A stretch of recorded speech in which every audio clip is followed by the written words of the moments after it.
Welcome back to another episode of Rob Sports Center, man. You see by the title, this video is pretty much self-explanatory. So it's so crazy. So I was just sitting here looking, and I ran across a video on First Take where Charles Barkley made some comments and was saying that games between Team USA and other teams and other countries, it shouldn't even be close because of the talent level. You know what I mean? And like you know, I'm pretty sure you guys were aware of the Jason Tatum situation where he didn't put Jason Tatum in the game. And Charles Barkley was like, you know, there's no way you weren't supposed to put Jason Tatum in the game because if you put him in the game, he's already still better than 90% of the basketball players in America, which is a fact. I can't disagree with him on that. So, but the thing is, he's basically saying that it should be blowouts every game. You know what I mean? Kind of like how it was when they played back in the day, the Dream Team. You know what I mean? So to touch on that back then, obviously, yeah, the international players wasn't as skilled as they are now because obviously with the game going on, you're only going to get better and better and better and better and better. So a lot of the international players today are highly skilled. They're competitive. You know, a lot of them are coming to the NBA, you know, and dominating. I mean, you look at Jokic, look at Joel Embiid, look at Luka, who else? I mean, I'm pretty sure there's a lot more people I might have just missed. But it's a lot different. But here's the thing too. This is what I was telling people as well. So I remember you remember the year that Team USA lost, right? Remember the year that they lost, and it was the next the Olympics, it was the Redeem Team, right? So I remember looking at that documentary, and they was talking about, you know, how they lost to they lost to the teams that they lost to. So if you look at that documentary, you'll realize and you'll say, okay, everybody knows who has the most athletic basketball team in the Olympics. It's Team USA. I mean, you got countless number of stars, you know, NBA stars, right? So we know one thing, okay, they got the better athletes, but let's see how they work together as a unit. So you see a lot of guys in the NBA, especially in today's game, most definitely, like it's almost like you think about, does the true point guard still exist? When you look at all the point guards in today's game, Curry, Jalen Brunson, Kyrie Irving, you know, all these guys, most of these guys are basically shorter versions of two guards. You know what I mean? When you look at it, when you look at the Warriors, right? Look at Steph Curry, he's a point guard. But who allowed Curry to be Curry? Draymond Green, because he was the one that was facilitating a lot of times in the offense. So it's not how it was back then. You see what I'm saying? So it's like, yes, do USA, do we have the better athletes? Yeah, but we have the better athletes, but they don't know how to work as a unit. When you look at when they lost that one year, Team USA basically was doing nothing but just isolation plays. That was it. Basically, one-on-one. Giving them the ball, everybody else move out. But when you look at these other teams want to run plays. Like defensively, they can't keep up with them. And offensively, they can't because it's all an ISO game. You know what I mean? So that's why they had to go get I forgot my man named the Duke coach to come and lead that offense and, you know, try to build together. And here's why he went to go get Kobe.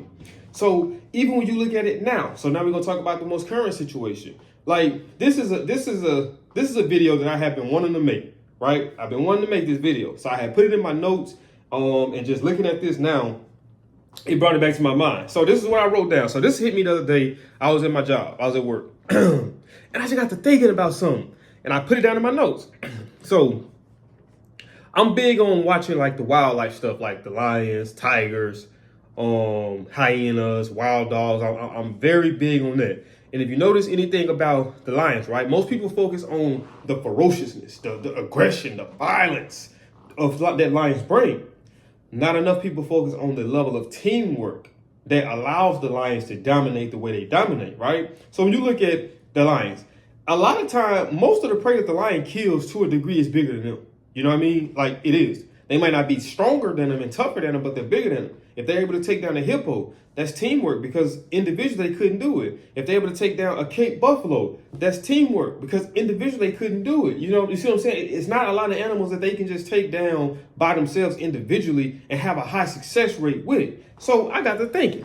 So I was like, smaller prey, which would be considered less talented teams, can take down bigger prey, which will be considered better teams, more athletic teams. They can take them down with teamwork. Everyone dominates their individual assignments and everything will fall into place. So when you look at the lions, right, let's just say you got 5 lions, right? So the lioness, the head one, she says, hey, you go that way. You're just a distraction. You don't need to be focused on anything else but the distraction. focus on being the best version of a distraction that you can possibly be. So you there. So now we're going to have these two. We want y'all to go this way. So y'all are going to have, you're going to have him distracted, and y'all are going to be right here. Now these two, these are my best skilled hunters. These are the best. So all we're doing is waiting for an opportunity. That's all we're doing. We're waiting for the opportunity. We're waiting for one of them separate from the group, and it's over when we pounce on them, right? Now, if we just go in there willy-nilly with no game plan, we're probably going to come out of every situation hungry for the most part. Because just because we're the most talented team, that don't mean that we're going to go and win the game. Because the team, a lot of teams looking at it like, man, I understand, yeah, y'all are athletically, but athletics ain't got everything to do with being the better team. Like, if you go back to the year that the Mavericks beat the Heat, athletically, yeah, the Heat has a much better team. But team-wise, in terms of working together and it all falling into place, they just didn't have it.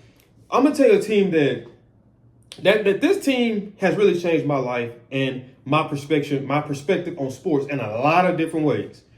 And that's the Miami Heat. So what was that? Not last year, the year before last, when they went and they played the Nuggets. So let's understand. Miami was the number 8 seed going into the playoffs. So the Miami Heat beat the number 1 seed. They ended up beating, I think, the next high. Like they beat every team that had status. Like the teams that was above, because every team was ranked above them because they number 8. So they were able to beat an underdog and go in and beat some of these teams that, in your mind, if you're looking at it on paper, you would have been willing to bet everything that you own that they do not pull that off. You looking like, man, ain't no way. Most people didn't even expect them to get past the Bucks. They get past the Bucks, injuries, people say, okay, look. They go on and they keep doing their thing. They beat the Celtics. I forgot who the other team was they beat. Was it the Knicks? I don't know. But they beat the Celtics. That was the second bet. You see what I'm saying? So then you go to the finals, right? So you could think about this. You got Greek Freak, Boston Celtics, who was the NBA champions this year, Boston Celtics. I think KD and Kyrie was still over there at Brooklyn at the time. So look at all those teams that was ahead of them. That, in a sense, the New York Knicks had a better team than them, but they were able to overcome all that because, not only just, teamwork, but the will to want to win. You know what I mean? You don't think that some of these teams looking like, man, if I can beat Team USA, I'm going to show them I deserve to be in the NBA. I'm going to show them that them guys y'all got over there ain't good as y'all think that they are. So it's that competitiveness. Now, granted, when they ran up on a team who was who was more skilled than them and who was more, equipped to being a team that can work together to get the desired outcome, then, obviously, but they was able to pull one game off, and that says a lot. You know what I mean? So they just changed my perspective on things that let me understand that you don't have to be the fastest.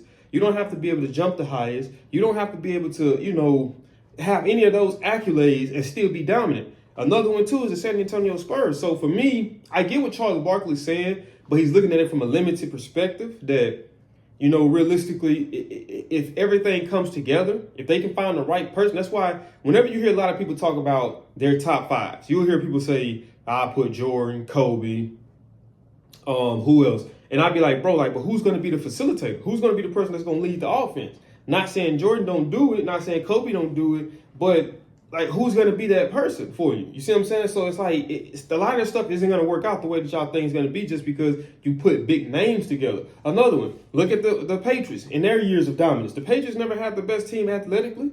Even you can't even say quarterback athletically because, Tom Brady was never the most athletic quarterback ever, whether he was in high school, whether he was in college, and damn sure when he was in the NFL. But look at the results because of what? The teamwork, working together. Like Michael Jordan said it best in the Last Dance documentary.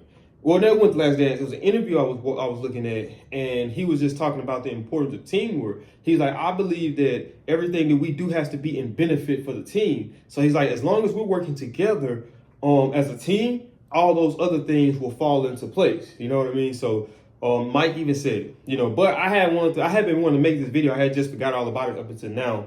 But I just kind of wanted to just give you guys my take on that and what I thought about it, you know what I mean? And let me know what y'all think down in the comments too, man. Let me know if you agree with me or if you disagree with me, which, it's your opinion, you know what I mean? This is just my opinion, you know what I mean? So, but that is it for this video, man. If you guys did enjoy this video, do me a big, big, big favor. Smash that thumbs up button. Also, If you're new to the channel or you've been watching my videos this whole time, you have not already, make sure you subscribe. And when you subscribe, click that post notification bell. That way you be notified every time I upload, man. Because like the GOAT Drizzy Drake say, I'm coming back to back with these videos, man. I'll see y'all next video. I'm out this day. Peace.